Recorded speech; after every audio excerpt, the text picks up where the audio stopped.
2 fois par semaine, Paul Focam se rend au PKL Institute of Excellence, une école qui porte son nom et qu'il a lui-même fondée. Banquier, universitaire, chef d'entreprise, milliardaire, il fait partie des 50 plus grandes fortunes d'Afrique. Mais ça ne l'empêche pas de venir donner des cours de management comme un simple professeur. Vous seul serez tenu pour responsable. Vous seul pouvez fixer vos objectifs. Vous seul devez savoir dans quelle direction vous allez. Ces étudiants sont tous de futurs ingénieurs ou managers, des élèves triés sur le volet qui suivent un cursus en anglais. L'objectif, leur permettre de s'insérer sur le marché du travail en 2 ans ou de poursuivre leurs études dans une université partenaire aux États-Unis. Une démarche pragmatique unique au Cameroun. Mais Paul Focam, c'est avant tout un homme d'affaires. Au Cameroun, il a fondé de très nombreuses entreprises, dans l'assurance, le leasing, les voyages et surtout Afriland First Bank, devenue en 28 ans la 2e banque d'Afrique centrale. Mais la grande fierté de Paul Focam, c'est la réussite de MC2, un modèle de microfinance qu'il avait imaginé dans sa thèse d'économie en 1989. MC2, cela veut dire microfinance communautaire de croissance. Quand j'ai développé dans ma thèse le modèle de MC2, on m'a dit que ça ne peut jamais marcher parce que le pauvre est trop pauvre pour épargner.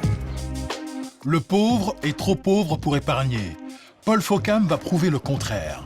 Le principe de son modèle, c'est de demander aux emprunteurs d'épargner avant d'emprunter de l'argent. Autrement dit, de leur apprendre à mettre de côté avant d'obtenir un prêt. Un paradoxe qui a séduit Madame Do. Elle s'est affiliée à la MC2 de sa ville, Bafia, dès son ouverture. Et elle ne le regrette pas. Aujourd'hui, elle est à la tête d'un négoce d'arachide.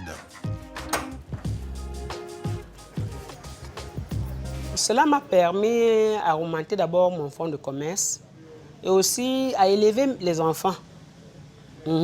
Et cela m'a aussi aidé à construire même ma maison, là où j'habite. Et je continue toujours à travailler dur et fort avec eux. Au départ, j'empruntais 300 000 au départ. Et maintenant, je suis déjà à 4 millions. Dans cette petite ville camerounaise, 60% des commerces et des entreprises de la ville fonctionnent grâce à ce principe. Et dans le reste du pays, les chiffres sont aussi éloquents. Aujourd'hui, par exemple, il y a 1 million de personnes en direct qui sont sorties de la pauvreté, et dans le cas du Cameroun. Et en général, en indirect, on peut déjà compter au moins 3 à 4 millions, parce que pour les effets induits. En 23 ans, 105 MC2 ont été ouvertes dans les zones rurales au Cameroun. De quoi proposer des services bancaires à une large population. Car comme dans n'importe quelle banque, dans une MC2, on peut faire des retraits, des transferts d'argent et bien sûr des prêts. Mais ici aussi, le modèle innove.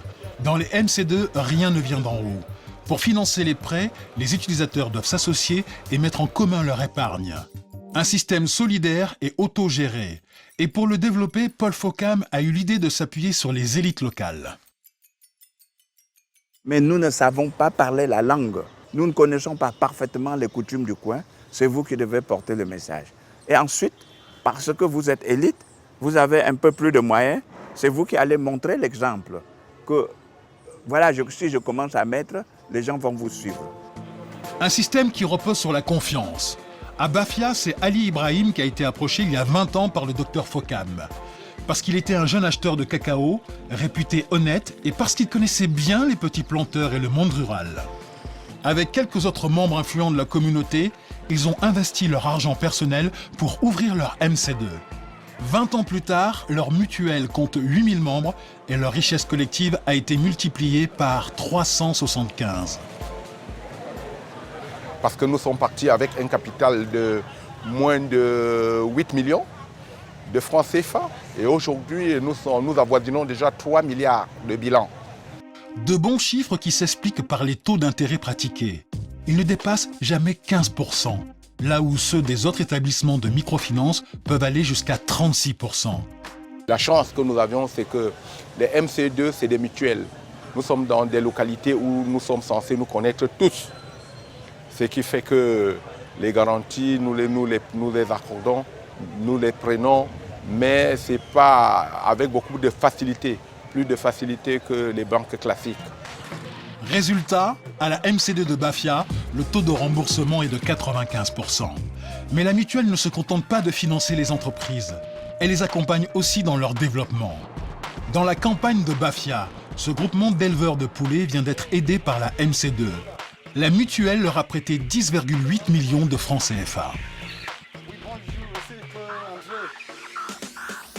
Et ils nous ont octroyé tout cet argent, ce qui a permis qu'on achète le terrain. Nous avons acheté un demi-hectare. Nous avons construit, bâti ces 2 bâtiments et avions lancé les sujets. Mais au-delà du financement, la mutuelle a aidé ces jeunes diplômés à bâtir techniquement leur projet.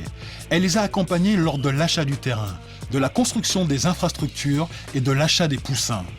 En moins d'1 an, ils ont déjà remboursé 90% du prêt initial. Et la vente prochaine de ces poulets devrait leur permettre de couvrir largement l'échéance et ainsi de déclencher de nouveaux prêts. Mais ce système qui repose essentiellement sur la confiance ne pourrait pas fonctionner sans contrôle.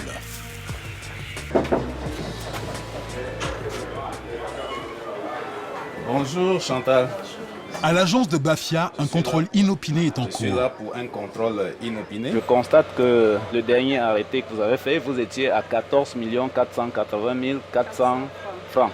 Est-ce que depuis ce matin, vous avez enregistré des versements? De quel montant?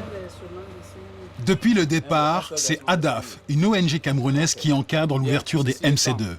Elle forme ses membres, mais surtout les contrôle. Une opération indispensable dans un pays jugé parmi les plus corrompus selon Transparency International. Vos liquidités, vous avez là, vous pouvez les déposer sur la table. Bon, je peux donc vérifier. La confiance n'exclut pas le contrôle. Donc le contrôle est absolument nécessaire pour que les agents qui exécutent leurs tâches sachent à tout moment qu'on peut vérifier la véracité, n'est-ce pas, des encaisses. Et ça leur permet chaque fois d'être au point, d'être à la page. Parce qu'on a constaté dans certaines institutions des détournements de fonds et la prévention à ces détournements, c'est effectivement le contrôle et l'audit. Mais pour Pierre Tchomobé, la structure même des MC2 les préserve des détournements. Quand les gens prennent en charge, n'est-ce pas, la création de leur propre institution, ils sont plus conscients qu'il faut qu'ils contrôlent cette institution pour que rien de mauvais ne se passe. Parce qu'en fait, au fur et à mesure que l'institution grandit, eux-mêmes, ils se sentent grandir. Grâce à ce modèle de finance coopérative autogérée, Paul Fokam a su imposer les MC2 comme le 2e réseau de microfinance au Cameroun. En un peu plus de 20 ans, les 105 mutuelles MC2 ont injecté 145 milliards de francs CFA dans le tissu économique camerounais.